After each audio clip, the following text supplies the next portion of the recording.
Hi friends, welcome to Kondapalli రుచులు. మనకి Bhavani island ఉంటుంది కదండి. భవానీ ఐలాండ్లో మేము మొన్న వెళ్ళినప్పుడు వాళ్ళు ఇక్కడ మిర్చితోనే పకోడీ చేస్తున్నారు. చాలా బాగుందండి. నేను అది ఒకసారి ట్రై చేస్తున్నాను, మీకు కూడా పోస్ట్ చేస్తున్నాను. అసలు ఇంత టేస్టీగా ఉంటుంది అనిపించింది. వీటిని ఏం చేస్తారంటే రౌండ్గా కట్ చేసి ఆయన పకోడీ వేశారనమాట. అక్కడ రెస్టారెంట్ ఆయన చాలా బాగుంది. అది నేను ఒకసారి ట్రై చేస్తున్నాను, మీకు కూడా షేర్ చేస్తున్నాను. దీనికి మామూలు మిరపకాయలు కాకుండా మనకి సూపర్ మార్కెట్స్లో కొంచెం బయట కూడా ఇలాంటివి దొరుకుతాయి కదా, కొంచెం మందంగా ఉండేవి. ఆ మిరపకాయలు తీసుకోండి, బాగుంటాయి. ఫస్ట్ ఏం చేస్తారంటే కొంచెం నిమ్మరసం తీసుకోండి.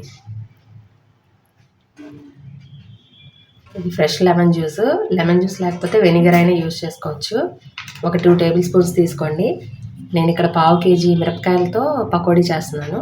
2 టేబుల్ స్పూన్స్ సరిపోతుంది. దీనిలో 1 టేబుల్ స్పూన్ జీలకర్రని ఇలా చక్కగా క్రష్ చేసినట్టుగా వేసుకోండి.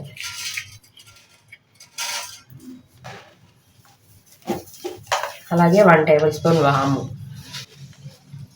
దీన్ని కూడా బాగా క్రష్ చేసినట్టుగా వేసుకోండి.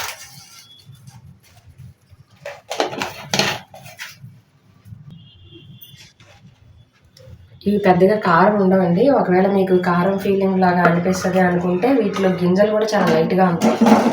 ఆ గింజలు తీసేసుకోవచ్చు. మనం ఆల్రెడీ నిమ్మరసంలో ఒక 10 నిమిషాలు నానబెడతాం కాబట్టి ఏమైనా కారం ఉన్నా కూడా తగ్గిపోతుంది.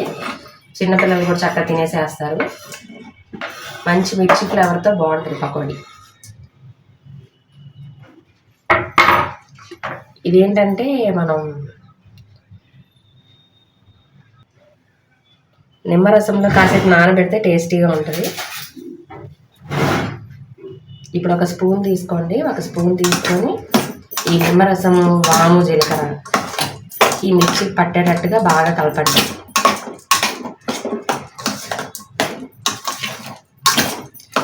అక్కడ మనకి వాటర్ ఎక్కువగా ఉంటుంది కదా భవానీ ఐలాండ్లో.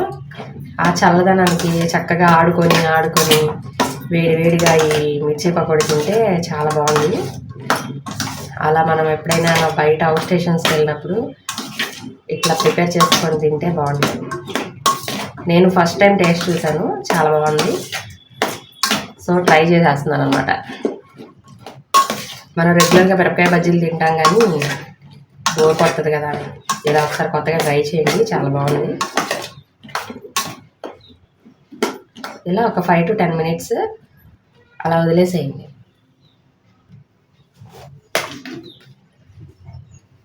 దీనిలో కొంచెం సాల్ట్ కూడా రుచికి సరిపడా వేసేద్దామండి. ఇప్పుడే ఇంకొంచెం బాగుంటుంది, కారం అనేది తగ్గుతుంది.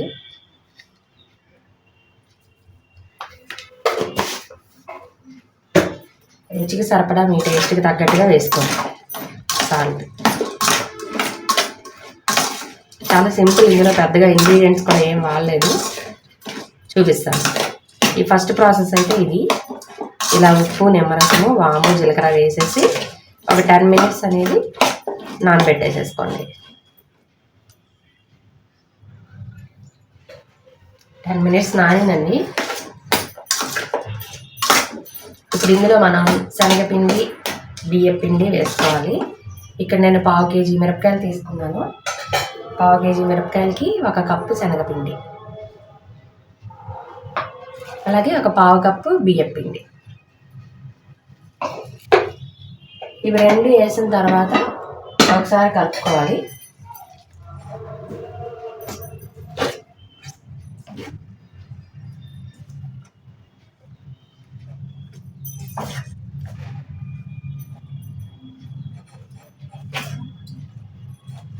ఇలా జస్ట్ ఒకసారి కలిపిన తర్వాత దీనిలో మనం హాట్ ఆయిల్ వేసుకోవాలి. హాట్ ఆయిల్ వేసుకుంటే కొంచెం క్రిస్పీనెస్ ఉంటుంది, పకోడీ బాగుంటుంది.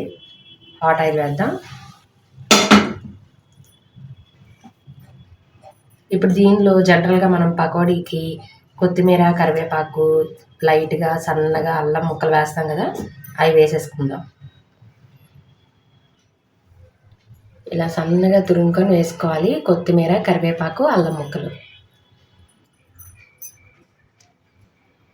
మంచి ఫ్లేవర్తో పాటు చాలా టేస్టీగా ఉంటుందన్నమాట. ఇప్పుడు మనం ఫైనల్గా ఒకసారి కలుపుదాం. ఇది పకోడీ కదండి, అందుకని కొంచెం పలుచగా కాకుండా కొంచెం టైట్గా కలుపుకొని మనం ఫ్రై చేసుకోవాలి. కొంచెం వాటర్ తీసుకుందాము, కొంచెం వాటర్ వేసేసి ఫైనల్గా కలుపుదాము, అయిపోతుంది.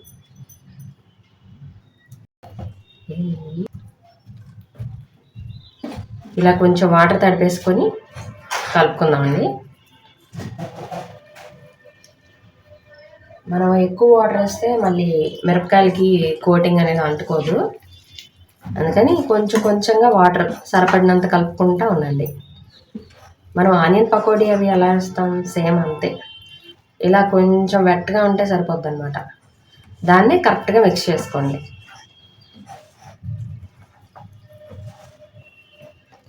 చాలా టేస్టీగా అనిపించింది నాకైతే. అలా ఆడుకొని తింటే చాలా బాగుంటుంది. అలా అని పెద్ద కారంగా కూడా ఏం అనిపించదు. ఇష్టమైతే సాస్తో తినేయచ్చు, లేదంటే ఉట్టిదే తినచ్చు. నేనైతే ఉట్టిదే తిన్నాను, చాలా బాగుంది.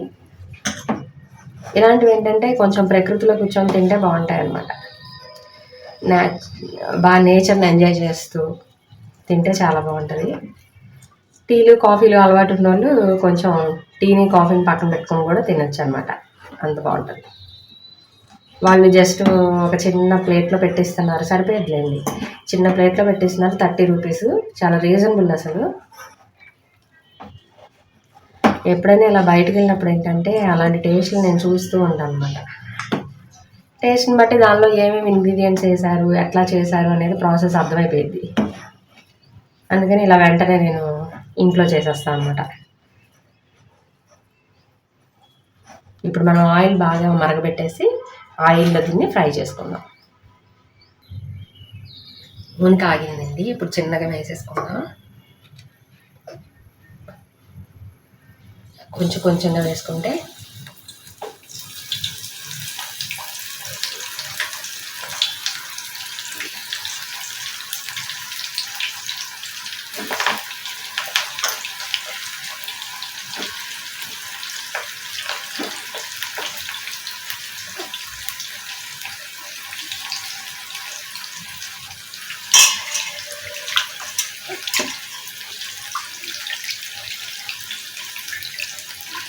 కొంచెం క్రిస్పీగా వేయించుకుంటే సరిపోతుంది.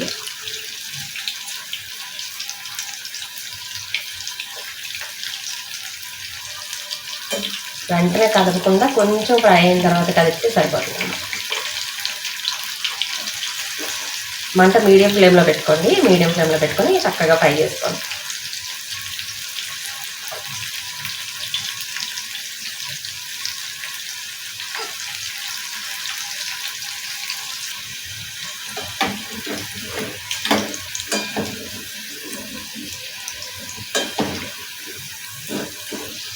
వేగడానికి పెద్దగా టైం కూడా పట్టదండి, ఒక 2-3 మినిట్స్లో వేగిపోతాయి అన్నమాట చక్కగా. మరీ ఎక్కువ ఫ్రై చేసేస్తే మళ్ళీ అది రోస్ట్ అయిపోతుంది, కాబట్టి మరీ ఎక్కువ ఫ్రై చేయొద్దు. ఆ గ్రీన్ అనేది పోకుండా చూసుకోండి. ఇప్పుడు దీని ఒక ప్లేట్లో తీసేసుకున్నాం. ఇష్టమైన వాళ్ళు కొంచెం పసుపు, కారం కూడా యాడ్ చేసుకోవచ్చు, కానీ సరిపోయిద్ది అన్నమాట. ఈ మిరపకాయలో ఉన్న కారం సరిపోయిద్ది. కావాలంటే కొంచెం పసుపు యాడ్ చేసుకోండి. మనం ఫస్ట్ నిమ్మరసం వేసాం కదా, ఆ నిమ్మరసం వేసే టైంలోనే కొంచెం పసుపు కూడా వేసేసి నానబెట్టేసుకోండి.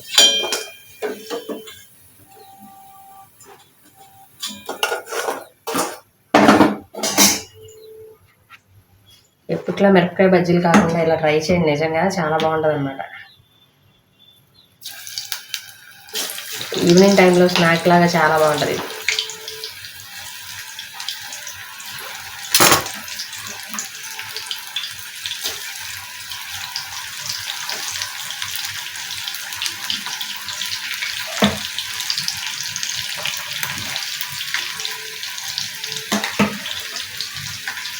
ఇలా కరెక్ట్గా 3 సార్లు ఫ్రై చేసుకుంటే మనం తీసుకొచ్చిన పావు కేజీ మిరపకాయలు సరిపోతాయి.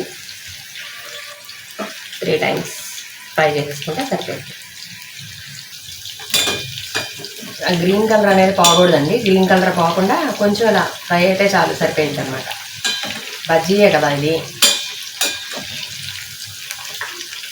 మనకి మెత్తని పకోడీ ఎట్లా తయారవుతుంది, మనం ఇంకా అట్లా అనుకోవాలి. అలా మెత్త పకోడీని ఏ స్టేజ్లో తీసేస్తామో ఆ స్టేజ్లో తీసేసుకోవాలి. ఫస్ట్ బాయ్ అయితే కొంచెం ఫ్రై అయిందనే చెప్పుకోవాలి. ఈ స్టేజ్లో తీసేసేయాలండి. కలర్ చూసారా, ఇలా రావాలి.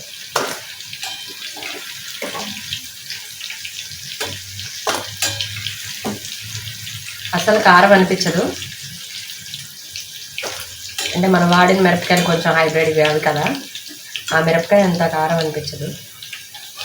మీకు స్పైసీగా కావాలి అని అనుకుంటే మామూలు మిరపకాయలను కూడా సన్నగా తరిగేసి అల్లం ముక్కలు ఎలా వేసాం అలా వేసినట్టుగా అలా కూడా వేసేసుకోవచ్చు ఇందులో.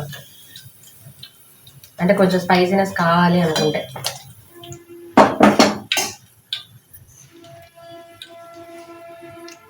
అంతేనండి, ఇది లాస్ట్. చక్కగా వేడివేడిగా ఒక ప్లేట్లోకి తీసుకొని, కావాలి అంటేనే టమాటా సాస్ అవి యాడ్ చేసుకోవచ్చు, కానీ అవసరం లేదు. ఇందులో మనం నిమ్మరసం కూడా వేసేసాం కదా, నిమ్మకాయ పిండుకునే పని కూడా లేదు. డైరెక్ట్గా తినేయడమే. సింపుల్గా చేసుకునేవి అయితే చాలా బాగుంటాయండి స్నాక్స్. ఈవినింగ్ టైంలో పిల్లలకి ఎప్పుడైనా హాట్గా చేసి పెట్టాలి అనుకున్నా కూడా ఈ రెసిపీని ట్రై చేయండి. చాలా వెరైటీగా ఉంటుంది కదా, తింటారు. ఇందులో ఒకటే మిస్ అయిందండి, బయటికి మనం ఇంట్లో చేసుకునే దానికి వంట సోడా. మనం కూడా వంట సోడా వేస్తే ఇంకా బయటికి ఇంట్లోకి తేడా ఏముంటుంది చెప్పండి. నేను దాన్ని పెద్దగా యూజ్ చేయను కాబట్టి అదొక్కటే తగ్గింది, కానీ మిగిలినవన్నీ ఎగ్జాక్ట్గా కుదిరాయి అనమాట. అక్కడ ఏదైతే తిన్నానో సేమ్ అలాగే దించేసా. చాలా బాగుంది ఫ్రెండ్స్, మీరు కూడా తప్పకుండా ట్రై చేయండి. ఇప్పుడు దీన్ని ఒక ప్లేట్లోకి సర్వ్ చేసి చూపిస్తాను. చూసారా, టేస్టీ మిరపకాయ పకోడీ రెడీ అయిపోయింది. ఎప్పుడైనా ఈవినింగ్ స్పైసీగా, అంటే అంత స్పైసీనెస్ అయితే ఏమి ఉండదులే, కానీ మిరపకాయ ఫ్లేవర్తో చాలా బాగుంటుంది. మీకు స్పైసీనెస్ కావాలంటే మాత్రం ఖచ్చితంగా మిరపకాయ ముక్కలు వేసేసుకోండి. పచ్చిమిరపకాయలు ఉంటాయి కదా మామూలువి, అవి కూడా సన్నగా తరిగి వేసుకోండి. ఇదైతే నార్మల్గా ఉంది, చాలా టేస్టీగా ఉంది ఫ్రెండ్స్. ఎప్పుడు లాగా కాకుండా ఒకసారి ఇది ట్రై చేయండి, చాలా బాగుంటుంది. నెక్స్ట్ మరో వీడియోతో మళ్ళీ కలుసుకుందాం ఫ్రెండ్స్. అంతవరకు సెలవు. Bye friends.